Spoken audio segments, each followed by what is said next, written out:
السلام علیکم۔ پروگرام موقف میں میں ہوں آپ کا میزبان عبدالکریم۔ ناظرین، جہاں کرونا نے زندگی کے ہر شعبے کو متاثر کیا، وہی اس نے ادب پر بھی گہرے اثرات مرتب کیے۔ اس دوران ادیب جو ہے وہ گھروں میں محدود رہے، اور لیکن وہ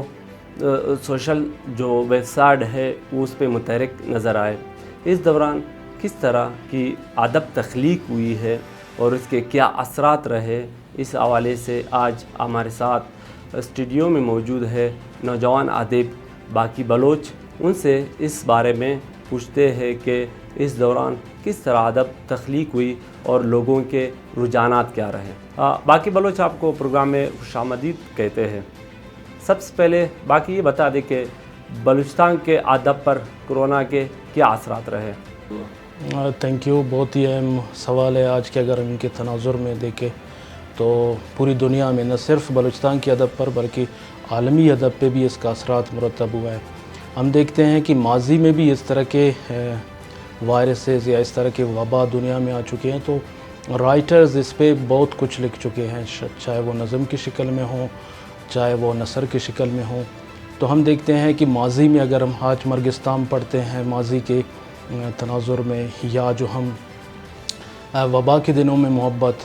وہی بھی اس ماضی کی عکاسی کرتے ہیں کہ جو اس ٹائم اس طرح کے وائرسز یا اس طرح کے وبا دنیا میں آ چکے ہیں، تو وہ اسی دور کے اور اسی تناظر کی عکاسی کرتے ہیں۔ تو آج کے دور میں اگر ہم دیکھیں، کرونا وائرس کے اثرات نہ صرف بلوچستان بلکہ پوری دنیا پہ ان کے اثرات مرتب ہوئے، اور بلوچستان کے بھی رائٹرز، دانشور، ادیب، شاعر اسی وائرسز پہ بہت کچھ لکھ چکے ہیں، کیونکہ اسی کا جو تناظر ہے وہ پبلک کے ساتھ ہے، عوام کے ساتھ ہے، کہ عوام اس وبا کے دنوں میں کیا ان کے زندگی پہ اثرات مرتب ہوئے، انہوں نے کیا فیل کیا، ان کی زندگی میں کتنی مشکلات پیش آئے۔ تو ہم دیکھتے ہیں کہ رائٹر، خاص طور پر ہم نثر میں بھی بہت کچھ دیکھ چکے ہیں کہ افسانے اس میں ہم سوشل میڈیا پہ دیکھ چکے ہیں کہ وہ لکھ چکے ہیں، اور شاعر اپنی شاعری میں بھی کرونا وائرس کے حوالے سے بہت کچھ لکھ چکے ہیں، جس کو سنگر انہوں نے گائے بھی ہیں۔ تو یہ جو وائرسز ہیں، کرونا وائرس، نہ صرف پوری دنیا بلکہ بلوچستان پہ بھی ان کے بہت ہی نیگیٹو اثرات مرتب ہوئے ہیں، اور خاص طور پر عوام اس سے بہت کچھ، ان کے زندگیاں، ان کے لائف اسٹائل، ان کے اٹھنا بیٹھنا بہت متاثر ہوئے، کیونکہ لاک ڈاؤن کی ایک صورتحال تھی، عوام گھروں سے نہیں نکل سکتے تھے، ان کے کاروبار، ان کے حالات زندگی، بہت کچھ ان پر، ان کے زندگیوں پر اثرات مرتب ہوئے۔ باقی ہمارا دوسرا سوال یہ ہے کہ کرونا کے اس دور میں کس طرح کے ادب تخلیق ہوئی۔ کرونا وائرس کے حوالے سے اگر ہم بلوچستان کے حوالے سے دیکھتے ہیں تو خاص طور پر یہاں پہ جو رائٹرز ہیں براوی، بلوچی یا پشتو کے، تو انہوں نے بھی اس وبا کے دنوں پہ نثر میں، افسانے، شاعری بہت کچھ لکھ چکے ہیں، اور خاص طور پر یہ جو ہمارے حالات زندگی ہے، یہاں پہ پہلے سے لوگوں کے حالات زندگی ہفتر تھی، غربت کی شرح بہت یہاں پہ بہت زیادہ بڑھ چکی ہے۔ تو انہی دنوں میں یہ جو وبا آ گئے ہیں، ان کے حوالے سے بھی یہاں کے نہ صرف لوگوں کی حالات زندگی بلکہ ان کی معاشی جو تنگ دستی ہے، ان پر بھی ان کے اثرات مرتب ہوئے ہیں۔ خاص طور پر ہم دیکھتے ہیں کہ جو سائڈ ایریا میں لوگ رہتے ہیں، دیہاتوں میں لوگ رہتے ہیں، تو ان کی زندگیوں پہ بھی بہت ان کے حالات، ان کے اثرات مرتب ہوئے ہیں، کیونکہ ان کے مال مویشی کی جو رسانی ہے، ان کے جو خوراک ہے، وہ بھی شہروں سے دور ہو گئے، وہ یہاں تک نہیں پہنچتے تھے شہروں میں، کیونکہ ٹرانسپورٹ کا بہت ہی بڑا اہم مسئلہ تھا، لاک ڈاؤن کی صورتحال تھی۔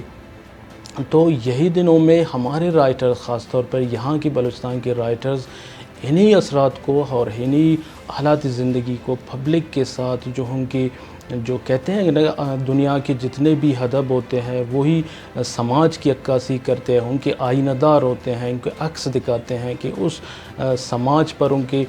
کیا اثرات مرتب ہوتے ہیں، ان کے حالات زندگی کیا ہے۔ تو ہم یہی دیکھتے ہیں کہ یہاں کے بلوچستان کے رائٹرز بھی دنیا کے ساتھ ساتھ، کیونکہ ہم دنیا کے ساتھ جڑے ہوئے ہیں، آج کا دور جس کو ہم ٹیکنالوجی کا دور یا گلوبل ولیج کہتے ہیں، تو ہم بھی دنیا سے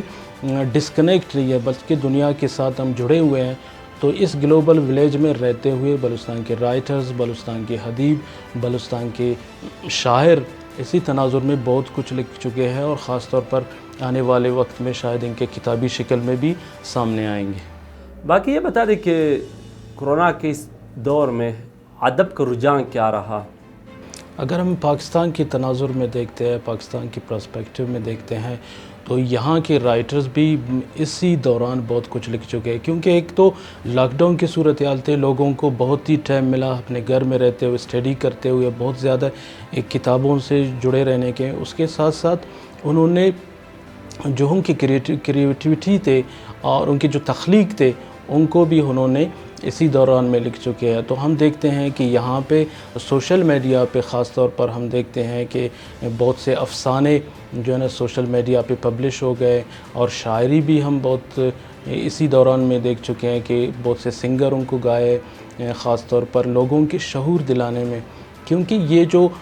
پبلک کا جو یہاں پہ شعور کا جو لیول تھا تو بہت ہی کم تھا، کیونکہ دنیا سے ہم بہت ہی زیادہ بیکورڈ ہے یہاں کے لوگ۔ تو یہاں کے جو سنگرز ہیں، خاص طور پر یہاں کے جو رائٹرز ہیں، کیونکہ وہ ایک سفیر کا کردار ادا کرتے ہیں کسی بھی سماج میں اور کسی بھی لٹریچر میں،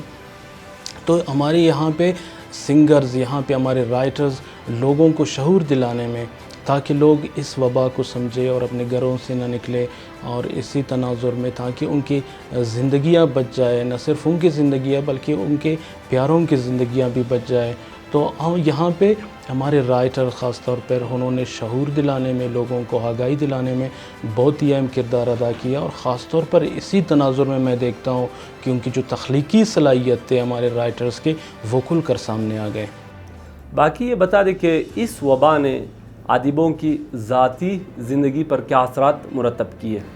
لازمی ہے، جتنے بھی ادیب ہیں، رائٹرز ہوتے ہیں، وہ بھی انسان ہے اور وہ بھی اس سماج کا حصہ ہے۔ خاص طور پر جو یہاں کے بلکہ پوری دنیا کے جو رائٹرز ہوتے ہیں، جو انٹلیکچوئلز ہوتے ہیں، وہ ان کا ہمیشہ سے جو ہے نا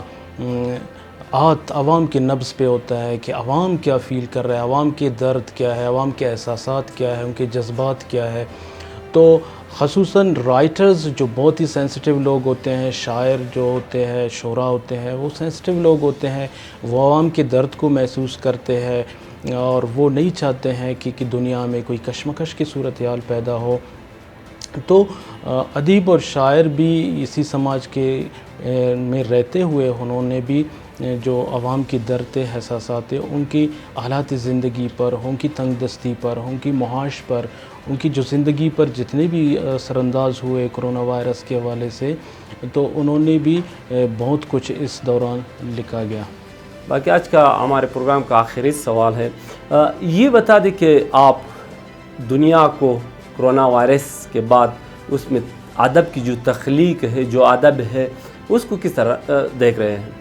کرونا وائرس کے بعد کی دنیا لازمی بہت مختلف دنیا ہوگی۔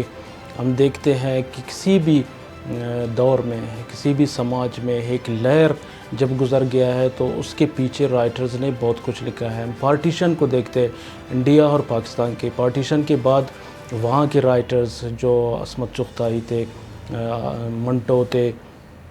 یا جو ہے نا اس وقت کے جتنے بھی رائٹرز تھے، انہوں نے بہت کچھ تخلیق کیا، اور آج تک ہم جتنے بھی یہ ادب پڑھتے ہیں تو وہ اسی پارٹیشن کا حصہ ہے، اور پارٹیشن کے جتنے بھی اس میں درد ہے وہ اسی پارٹیشن کے طور پہ ہم دیکھتے ہیں۔ خاص طور پر کرشن چندر کے ناولز کو پڑھتے ہیں، اور خاص طور پر اس میں وہی پارٹیشن کا جو ہے نا ذکر کیا گیا، اور خاص طور پر اس میں جس سماج کا وہ درد تھا اور عام پبلک کا جو درد تھا، جس میں لوگ اس دور سے گزر رہے تھے، جس میں فرقہ واریت تھا، جس میں جو ہے نا مذہبی رجحان تھا، اس میں رائٹرز نے بہت کچھ لکھا، اور خاص طور پر آج تک ہم اسی ادب کو ہم دیکھتے ہیں۔ تو ہم محسوس کرتے ہیں کہ اسی کرونا وائرس کے بعد کی جتنے بھی ادب ہوں گے وہ پوری دنیا کو اور بلکہ ورلڈ کو چینج کرنے میں اہم کردار ادا کرے گا، اور خاص طور پر جو اسی کرونا وائرس کے دور میں جو عام سماج پر، جو عام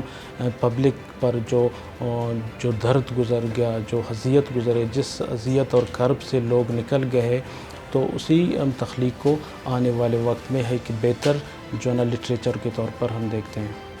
بہت شکریہ باقی صاحب، آپ نے آج ادب اور ادیبوں کی زندگی کے بارے میں ہمیں بتایا۔ ناظرین، یہ تھے